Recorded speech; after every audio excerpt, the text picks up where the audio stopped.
नमस्कार, मैं हूं श्वेता। बिहारी न्यूज में आपका स्वागत है। आज है 2 अगस्त दिन शनिवार। खबरों की ओर बढ़ने से पहले एक नजर डालते हैं आज की टॉप हेडलाइंस पर। बिहार चुनाव आयोग ने जारी की नई वोटर लिस्ट। 1 सितंबर तक दावा आपत्ति दर्ज करने का मौका। विशेष कैंपों में होगी सुनवाई। शिक्षा व्यवस्था सुधारने के लिए बिहार सरकार सख्त, लापरवाही पर होगी कार्रवाई। जिलाधिकारी करेंगे नियमित समीक्षा और निगरानी।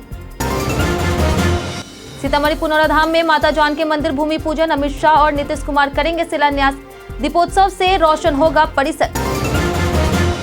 बिहार के स्कूलों में चलेगा सड़क सुरक्षा अभियान। नोडल शिक्षक करेंगे बच्चों को प्रशिक्षित। स्कूल के आसपास बनेगा सेफ जोन।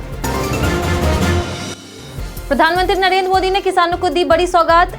आज 20वीं किस्त होगी जारी। बिहार के 74 लाख किसानों को मिलेगा लाभ। राजगीर में 2 बड़े अंतर्राष्ट्रीय खेलों का होगा आयोजन। 9 देशों की टीमें करेगी अंतर्राष्ट्रीय स्तर पर मुकाबला। डीएम और एसपी ने की तैयारियों की समीक्षा। भारतीय रेलवे ने तत्काल टिकट बुकिंग नियम बदले। आधार लिंक अनिवार्य। एक दिन में केवल 2 टिकट बुकिंग की अनुमति। तो ये थी आज की टॉप हेडलाइंस। अब नजर डालते हैं उन 25 बड़ी खबरों पर जो आपको जानना है जरूरी। सीसीआरएस में 394 पदों पर भर्ती। 31 अगस्त तक करे आवेदन। केंद्रीय आयुर्वेदीय विज्ञान अनुसंधान परिषद यानी सीसीआरएस ने ग्रुप ए, ग्रुप बी और ग्रुप सी के 394 पदों पर भर्ती के लिए आवेदन प्रक्रिया शुरू कर दी है। इच्छुक उम्मीदवार 1 अगस्त से आवेदन शुरू हो चुका है और 31 अगस्त 2025 तक आधिकारिक वेबसाइट ccrs.nic.in पर ऑनलाइन आवेदन कर सकते हैं। आयु सीमा पदानुसार 27 से 40 वर्ष तक रखी गई है। साथ ही आरक्षित वर्ग को छूट मिलेगी। योग्यता पद के अनुसार अलग अलग है। ग्रुप ए के लिए आयुर्वेद पैथोलॉजी में स्नातकोत्तर, ग्रुप बी के लिए एम फार्मा, बीएससी नर्सिंग या ग्रेजुएट या पोस्ट ग्रेजुएट डिग्री और ग्रुप सी के लिए 12वीं फार्मेसी डिप्लोमा या संबंधित डिग्री चाहिए। फीस ग्रुप हेतु 1000, ग्रुप बी के लिए 500 रुपए और ग्रुप सी के लिए 200 रुपए है। चयन प्रक्रिया में ग्रुप ए के लिए लिखित परीक्षा 70 अंक की और इंटरव्यू 30 अंक का होगा, जबकि ग्रुप बी और ग्रुप सी के लिए 100 अंकों की लिखित परीक्षा होगी। आज से ड्राफ्ट वोटर लिस्ट में गलती सुधारने का मौका। बिहार विधानसभा चुनाव के लिए चुनाव आयोग ने शुक्रवार को ही नई ड्राफ्ट वोटर लिस्ट जारी कर दी है और इसे सभी जिलों में उपलब्ध करा दिया गया है और ऑनलाइन भी देखा जा सकता है। मतदाता अपना नाम आयोग की वेबसाइट या बीएलओ से चेक कर सकते हैं। अगर किसी का नाम गलत है या शामिल नहीं है तो आज से 1 सितंबर तक दावा आपत्ति दर्ज की जा सकती है। इसके लिए विशेष कैंप प्रखंड, अंचल और नगर निकाय कार्यालयों में लगाए जाएंगे। लिस्ट डाउनलोड करने के लिए वेबसाइट पर जिला, विधानसभा क्षेत्र और भाग संख्या चुनकर पीडीएफ देखी जा सकती है। राजनीतिक दलों को ड्राफ्ट लिस्ट दी गई है। तेलडीहा मंदिर परिसर में बनेगी भगवान शिव की विशाल प्रतिमा। मुंगेर जिले के तारापुर प्रखंड स्थित प्रसिद्ध तेलडीहा मंदिर के पास भगवान शिव की एक विशाल प्रतिमा और आधुनिक पार्क बनाए जाएंगे। इसकी घोषणा बिहार के उप मुख्यमंत्री सम्राट चौधरी ने की। इस परियोजना पर 29.88 करोड़ रुपए खर्च होंगे। यहाँ हर साल लाखों श्रद्धालु आते हैं, इसलिए यह जगह कांवड़िया परिपथ का अहम केंद्र मानी जाती है। परियोजना में शिव प्रतिमा, 4 दीवारी, पार्किंग, पैदल पुल और अन्य सुविधाएं विकसित होगी। 15.44 एकड़ जमीन अधिग्रहण के लिए अलग से 528.17 लाख रुपए स्वीकृत किए गए हैं। काम अगले 18 महीनों में पूरा होगा, जिससे धार्मिक, पर्यटन और रोजगार दोनों को बढ़ावा मिलेगा। बिहार में बीईओ की निगरानी सख्त, लापरवाही पर जाएगी पद। बिहार शिक्षा विभाग ने प्रखंड स्तर पर निगरानी और जवाबदेही सख्त करने का निर्णय लिया। अपर मुख्य सचिव डॉक्टर एस सिद्धार्थ ने 1 अगस्त को सभी जिलाधिकारियों को पत्र जारी कर निर्देश दिए कि वे नियमित रूप से प्रखंड शिक्षा पदाधिकारियों के कार्यों की समीक्षा करें। बैठक में पाया गया कि कई बीईओ अपनी जिम्मेदारियां सही ढंग से नहीं निभा रहे, जिससे योजनाओं के उद्देश्यों पर असर पड़ रहा है। लापरवाही पाए जाने पर उन्हें पद से हटाया जा सकता है। इसका मकसद शिक्षा व्यवस्था को पारदर्शी और प्रभावी बनाना है। राजगीर में 2 बड़े अंतर्राष्ट्रीय खेल आयोजनों की तैयारियां तेज। बिहार के ऐतिहासिक नगर राजगीर में 2 बड़े अंतर्राष्ट्रीय खेल आयोजन होने वाले हैं। 9 से 10 अगस्त को Asia rugby under 20 rugby 7 championship होगी, जिसमें 9 देशों की 16 टीमें हिस्सा लेगी।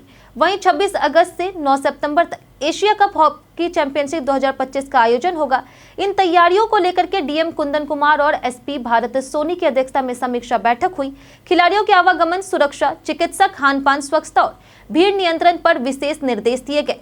इन प्रतियोगिताओं से राजगीर अंतर्राष्ट्रीय खेल मानचित्र पर और मजबूत पहचान बनाएगा। एक दिन में सिर्फ 2 तत्काल टिकट ही बुक कर पाएंगे आप। भारतीय रेलवे ने तत्काल टिकट बुकिंग के नए नियम लागू कर दिए हैं। अब आधार ऑथेंटिकेशन जरूरी है, यानी आपका आईआरसीटीसी अकाउंट आधार से लिंक होना चाहिए। साथ ही कोई भी व्यक्ति एक दिन में केवल 2 तत्काल टिकट ही बुक कर सकता है। एक टिकट पर अधिकतम 4 यात्री और 2 टिकट पर अधिकतम 8 यात्रियों के लिए बुकिंग होगी। लिमिट से ज्यादा टिकट चाहिए तो दूसरा अकाउंट, काउंटर या अधिकृत एजेंट का सहारा लेना होगा। घटतौली पर लगेगी रोक, हर लाभुक को मिलेगा पूरा राशन। खाद्य और उपभोक्ता संरक्षण विभाग ने पीडीएस को पारदर्शी और सटीक बनाने के लिए नई पहल की है। अब सभी जन वितरण प्रणाली दुकानों पर इलेक्ट्रॉनिक्स वेइंग मशीन से अनाज वितरित होगा। यह मशीन पास मशीन से जुड़ी रहेगी, जिससे घटतौली की गुंजाइश खत्म होगी और राशन कार्डधारियों को उनका पूरा हक मिलेगा। अगले 2 से 3 महीनों में व्यवस्था पूरी तरह लागू होगी। इससे 80,000 कार्डधारियों और 3 लाख से अधिक लाभार्थियों को सीधा फायदा मिलेगा। विभाग ने इसके लिए टेंडर प्रक्रिया शुरू कर दी है। बिहार में डोमिसाइल नीति की मांग पर छात्रों का प्रदर्शन। बिहार में डोमिसाइल नीति लागू करने की मांग को लेकर के शुक्रवार को बड़ी संख्या में छात्र छात्राओं ने पटना कॉलेज से सड़कों पर प्रदर्शन किया। उन्होंने डोमिसाइल नहीं तो वोट नहीं का नारा लगाते हुए गांधी मैदान और मुख्यमंत्री आवास तक घेराव की चेतावनी दी। छात्र नेता दिलीप कुमार ने कहा कि सरकार छात्रों की मांगों को नजरअंदाज न करे।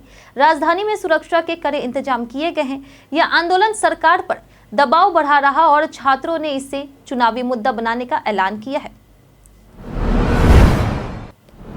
बिहार में 74 लाख किसानों को आज मिलेगी पीएम किसान की 20वीं किस्त। प्रधानमंत्री नरेंद्र मोदी आज वाराणसी से पीएम किसान सम्मान निधि योजना की 20वीं किस्त जारी करेंगे। इस बार बिहार के 74 लाख से अधिक किसानों के खाते में राशि जाएगी। इससे पहले 19वीं किस्त में 76,37,000 किसानों को लाभ मिला था।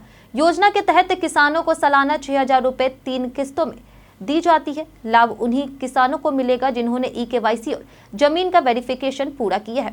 किसान pmkisan.gov.in वेबसाइट पर अपना स्टेटस चेक कर सकते हैं। इस योजना की शुरुआत 2019 में प्रधानमंत्री मोदी ने की थी। हर स्कूल में नोडल शिक्षक देंगे सड़क सुरक्षा का प्रशिक्षण। बिहार में स्कूली बच्चों की सड़क दुर्घटनाओं में लगातार हो रही मौतों पर सरकार सख्त हुई है। हर साल सैकड़ों बच्चे हादसे में जान गंवाते हैं, जो कुल मृतकों का लगभग 10% है। अब सभी सरकारी और निजी स्कूलों में सड़क सुरक्षा अभियान चलेगा। हर स्कूल में नोडल शिक्षक नियुक्त कर उन्हें ई लर्निंग मॉड्यूल से प्रशिक्षित किया जाएगा। वे बच्चों को सड़क सुरक्षा टिप्स, गीत, फिल्म और गतिविधियों के जरिए जागरूक करेंगे। स्कूलों के आसपास सेफ जोन बनाए जाएंगे और ओवरलोडिंग और नियम उल्लंघन करने वाले वाहनों पर कार्रवाई होगी। बिहार के 10 जिलों में सड़कों और पुलों के निर्माण को मिली मंजूरी। बिहार के 10 जिलों में सड़कों और पुलों को बेहतर बनाने के लिए 130 करोड़ रुपए की योजनाओं की मंजूरी दी गई है। मुजफ्फरपुर, नालंदा, जमुई, वैशाली, भोजपुर, सुपौल, समस्तीपुर, सारण, पूर्णिया और पूर्वी चंपारण में काम होगा। नालंदा में धनौली रहुई सड़क का चौड़ीकरण 38.64 करोड़ से, वैशाली में 2 सड़कें 31.59 करोड़ से और भोजपुर में सड़क निर्माण 11.95 करोड़ से होगा। सारण में 10.99 करोड़ की लागत से आरसीसी पुल बनेगा। वहीं पूर्णिया में 22.61 करोड़ से सड़क चौड़ी होगी। अन्य जिलों में पुल और मरम्मत कार्य भी शामिल है। रोहन सिप्पी बोले, क्रिमिनल जस्टिस का फिल्मी रूपांतरण संभव। क्रिमिनल जस्टिस सीजन 4 हाल ही में जियो हॉटस्टार पर खूब देखा जा रहा। निर्देशक रोहन सिप्पी ने संकेत दिया कि भविष्य में इसका फिल्मी रूपांतरण संभव है, बशर्ते सही कहानी मिले। उन्होंने कहा कि टीवी शो से फिल्में बनाने का चलन पश्चिम में सफल रहा है। इस सीजन की कहानी नर्स रोशनी सलूजा की हत्या और संदिग्ध डॉक्टर राज नागपाल और उनके परिवार पर केंद्रित है। वकील माधव मिश्रा, जो पंकज त्रिपाठी हैं, वो केस संभालते हैं, जिसमें रिश्तों, विश्वासघात और पारिवारिक रहस्यों की परतें खुलती है। अमेरिका के नए आयात शुल्क से बिहार के व्यापार पर असर। अमेरिका ने भारत से आने वाले सामान पर 25% आयात शुल्क लगाने का फैसला किया है, जिसका असर बिहार के व्यापार पर पड़ेगा। बिहार से अमेरिका को मखाना, बासमती चावल, हल्दी, आम, लीची, कपड़ा और मिथिला पेंटिंग भेजे जाते हैं। सबसे ज्यादा असर मखाना कारोबार पर होगा, जिस पर अब 30.5% की जगह 25% शुल्क लगेगा। अमेरिका में मखाना 8,000 रुपए किलो बिकता है। कारोबारियों का कहना है कि कीमतें बढ़ेगी, जिससे कारोबार घटेगा। अब यूरोप और खाड़ी देशों में नए बाजार तलाशने होंगे। 5 अगस्त से नए रूप में खुलेगा पटना म्यूजियम। 2 साल से बंद पटना म्यूजियम अब नए रूप में 5 अगस्त से खुलेगा। 158 करोड़ रुपए की लागत से 10,000 स्क्वायर फीट में बना यह संग्रहालय गंगा गैलरी, पाटली गैलरी और स्कल्पचर गार्डन से सजा है। गंगा गैलरी गंगा की 376 किलोमीटर यात्रा और बिहार के 7 सांस्कृतिक क्षेत्रों को दिखाती है। इसका मुख्य आकर्षण 53 फीट लंबा 20 करोड़ साल पुराना पत्थर बना पेड़ है। पाटली गैलरी मगध साम्राज्य की भव्यता, पाटलिपुत्र का मॉडल और चाणक्य का AI होलोग्राम दिखाती है। 7 अगस्त से बिहार म्यूजियम बिनाले 2025 भी शुरू होगा। पूर्व DGP अभयानंद ने भ्रष्टाचार पर उठाया बड़ा सवाल। बिहार के पूर्व DGP अभयानंद ने राज्य में फैले भ्रष्टाचार पर गहरी चिंता जताई है। उन्होंने सोशल मीडिया पर सवाल उठाए कि जैसे चोरी, लूट, हत्या पर एनकाउंटर होता है, वैसे ही घूस और गबन जैसे भ्रष्टाचार अपराधों पर क्यों नहीं। उन्होंने नीति सरकार को इशारे में सख्ती बरतने का फॉर्मूला दिया। हाल के वर्षों में भ्रष्टाचार ने शिक्षा, स्वास्थ्य और रोजगार व्यवस्था को कमजोर किया है, जिससे युवाओं का भरोसा टूटा और प्रतिभा पलायन बढ़ा है। कैग ने 71,000 करोड़ रुपए के उपयोगिता प्रमाण पत्र पर सवाल उठाए। अभयानंद ने चेताया कि भ्रष्टाचार मिटाए बिना बिहार प्रगति नहीं कर सकता। जानिए आज कैसा रहेगा बिहार के मौसम का मिजाज। मौसम विभाग ने अगले 5 दिनों के लिए राज्य के बारिश का अनुमान जताया है। इस दौरान अधिकांश जिलों में हल्की से मध्यम वर्षा हो सकती है। साथ ही कई जगहों पर मेघ गर्जन, वज्रपात और तेज हवाओं की संभावना भी व्यक्त की गई है। मौसम विभाग ने अगले 5 दिनों के लिए राज्य में बारिश का अनुमान जताया है। इस दौरान अधिकांश जिलों में हल्की से मध्यम वर्षा हो सकती है। साथ ही कई जगहों पर मेघ गर्जन, वज्रपात और तेज हवाओं की संभावना भी व्यक्त की गई है। मौसम विशेषज्ञों ने लोगों को सतर्क रहने की सलाह दी है। खासकर वज्रपात और आंधी तूफान के समय खुले स्थानों से बचने के लिए कहा गया है। वहीं तापमान की बात करें तो अधिकतम तापमान 30 से 32 डिग्री सेल्सियस है और न्यूनतम तापमान 26 से 28 डिग्री सेल्सियस के बीच रहने की संभावना है। बिहार में शराबबंदी के तहत बड़ी कार्रवाई, 501 लीटर शराब बरामद। बिहार मद्य निषेध इकाई के विशेष अभियान दल को सूचना मिली कि बाहरी राज्य से अवैध विदेशी शराब लाई जा रही। इस आधार पर 1 अगस्त 2025 को मोतिहारी जिले के राजपुर थाना पुलिस के सहयोग से छापेमारी की गई। कार्रवाई में एक टाटा 407 वाहन से लगभग 501 लीटर विदेशी शराब बरामद की गई है। वाहन और शराब को जब्त कर लिया गया है। यह कार्रवाई शराबबंदी कानून के तहत अवैध तस्करी रोकने के लिए की गई है। हर साल ITR फाइल करना क्यों है जरूरी। हर साल इनकम टैक्स रिटर्न फाइल करना जरूरी है, भले ही आप टैक्स के दायरे में आते हो या नहीं। समय पर ITR फाइल करने से आपकी आर्थिक पहचान मजबूत होती है और आगे लोन लेने में आसानी होती है। बैंक लोन, वीजा आवेदन या विदेश यात्रा के समय ITR काम आता है। इससे होम लोन, वाहन लोन या शिक्षा लोन जल्दी मंजूर हो सकते हैं। ITR फाइल करने से TDS का पैसा वापस मिलता है। देर करने पर पेनल्टी लग सकती है, इसलिए समय पर फाइल करना बेहतर है। राहुल तेजस्वी की पदयात्रा पर गिरिराज सिंह का हमला। बिहार विधानसभा चुनाव से पहले महागठबंधन पदयात्रा और रैलियों की तैयारी कर रहा, जिसमें राहुल गांधी और तेजस्वी यादव साथ दिखेंगे। इस पर केंद्रीय मंत्री गिरिराज सिंह ने कड़ा हमला बोला है। पटना में उन्होंने कहा कि गांव का चोर अगर चोरी के खिलाफ बोलेगा तो कौन मानेगा। उन्होंने आरोप लगाया कि नेताओं ने राज्य को बदनाम किया और अब जनता NDA सरकार बनाने का मन बना चुकी है। राहुल गांधी पर निशाना साधते हुए उन्होंने कहा कि वह झूठ बोलने का ठेका लेते हैं। महुआ से चुनावी मैदान में उतरे तेज प्रताप यादव। तेज प्रताप यादव ने महुआ से चुनाव लड़ने की तैयारी शुरू कर दी है। महुआ पहुंचकर उन्होंने मंदिर में पूजा की और जनसभा भी की। उन्होंने तेजस्वी यादव पर तंज कसते हुए कहा कि वक्त तय करेगा कौन अर्जुन है और कौन कृष्ण। साथ ही उन्होंने मौजूदा विधायक मुकेश रोशन को बहरूपिया कहा। तेज प्रताप ने लोगों से कहा कि उनके खून में लालू प्रसाद यादव का खून है और जनता उन्हें मौका दे। उन्होंने बिजली मुफ्त करने का वादा किया और पीली टोपी पहनकर नई पहचान दिखाई। भारत ने ओवल टेस्ट में दिखाई दमदार वापसी, बढ़त 52 रन की। लंदन के ओवल मैदान पर खेले जा रहे 5वें टेस्ट में भारत ने इंग्लैंड पर वापसी की है। इंग्लैंड पहली पारी में 247 रन बनाकर सिमट गया और 23 रनों की बढ़त ली। जैक क्राउली ने 64 रन बनाए, जबकि भारत के मोहम्मद सिराज और प्रसिद्ध कृष्णा ने 4-4 विकेट झटके हैं। दूसरी पारी में भारत की शुरुआत थोड़ी लड़खड़ाई। केएल राहुल 7 और साई सुदर्शन 11 रन बनाकर आउट हो गए। इसके बाद यशस्वी जायसवाल ने जिम्मेदारी संभालते हुए शानदार नाबाद अर्धशतक जड़ा। दूसरे दिन का खेल खत्म होने तक भारत को स्कोर 75 रन रहा और टीम 52 रनों की बढ़त ले चुकी है। जायसवाल 51 और आकाशदीप 4 रन बना करके क्रीज पर डटे रहे। वही मैच रोमांचक मोड़ पर है। कई कारणों से दर्ज है भारत के इतिहास में आज का दिन। आज भारत से जुड़े कई महत्वपूर्ण घटनाएं हुई। 1861 में प्रफुल्ल चंद्र राय का जन्म हुआ, जिन्हें भारतीय रसायन विज्ञान का जनक कहा जाता है। 1878 में पिंगली वेंकैया का जन्म हुआ, जिन्होंने तिरंगे का डिजाइन बनाया। 1922 में मशहूर उद्योगपति जीपी बिरला का जन्म हुआ। वहीं 1930 में वैज्ञानिक और देशभक्त चुन्नीलाल बासु का निधन हुआ।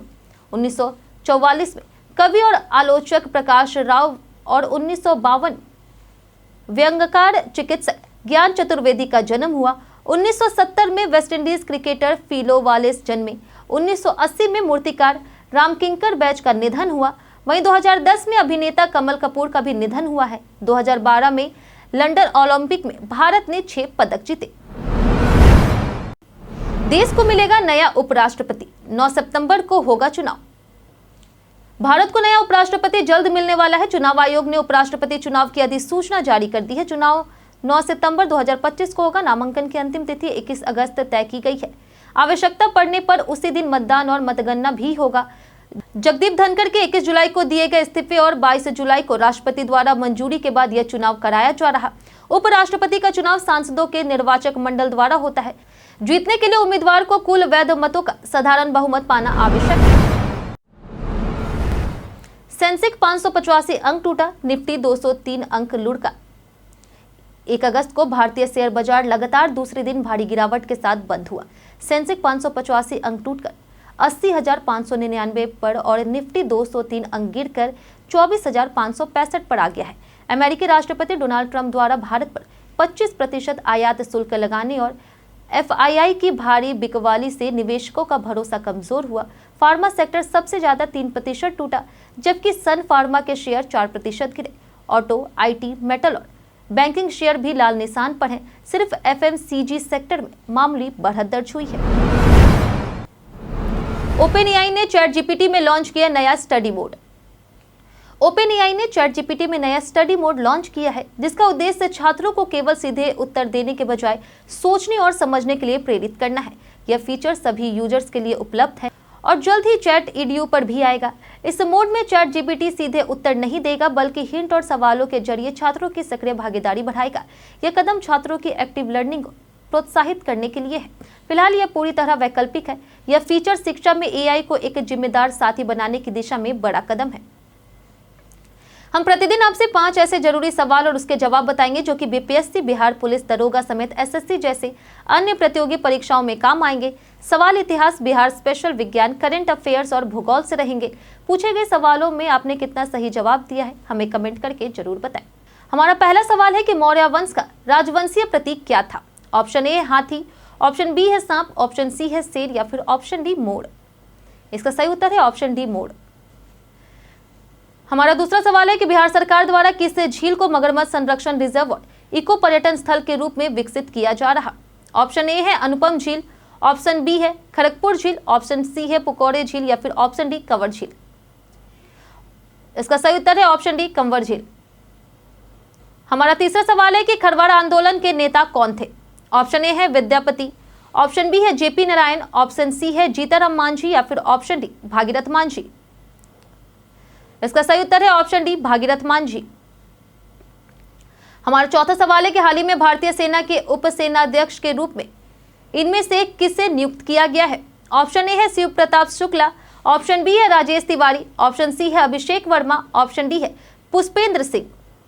इसका सही उत्तर है ऑप्शन डी पुष्पेंद्र सिंह। हमारा आखिरी सवाल है कि इनमें से किस राज्य में भारत का पहला एआई आधारित सड़क सुरक्षा पायलट प्रोजेक्ट शुरू किया गया है? ऑप्शन ए है तमिलनाडु, ऑप्शन बी है उत्तर प्रदेश, ऑप्शन सी है बिहार या फिर ऑप्शन डी झारखंड। इसका सही उत्तर है ऑप्शन बी, उत्तर प्रदेश। बीते दिन हमारे द्वारा पूछे गए सवाल का जवाब आप लोगों में से बहुत लोगों ने हमारे कमेंट बॉक्स सेक्शन में लिख कर दिया है। जिन्होंने हमारे द्वारा पूछे गए सवाल का जवाब दिया है उनके नाम है संजय कुमार, तेजस यादव, नंदन कुमार, राकेश मांझी, रंजीत यादव, लक्ष्मी मेहता, अब्दुल मनान, भारत प्रसाद, जितेंद्र ठाकुर, अमरजीत कुमार, विजय घायल, शिव शक्ति, कामेश्वर सिंह, मुकेश यादव, रंजय कुमार, किशोरी आर्या, भोला पंडित, पप्पू चौधरी, रवि मोहन, प्रेमनाथ, महेश राम, पंकज कुमार, रीना देवी, मनोज दास, संजीव कुमार, अरविंद कुमार, टिंकू कुमार, बेबी कुमारी, अनवर करीम खान, दीपक कुमार, नीलम कुमारी, राजेश राज, बबलू कुमार, अमित कुमार, राजेश कुमार और ललित राज। इसी के साथ बढ़ते हैं आज के सवाल की ओर और आज का सवाल है, आपको क्या लगता है सरकारी नौकरियों में डोमिसाइल नीति सही है या गलत? आप अपना जवाब हमें हमारे कमेंट सेक्शन में लिखकर जरूर बताएं। आज के लिए इतना ही। बिहार के तमाम खबरों के साथ बने रहने के लिए देखते रहे बिहारी न्यूज़। और अगर आप YouTube चैनल पर देख रहे हैं तो चैनल को सब्सक्राइब करें और अगर आप Facebook पेज पर देख रहे हैं तो लाइक और फॉलो जरूर करें।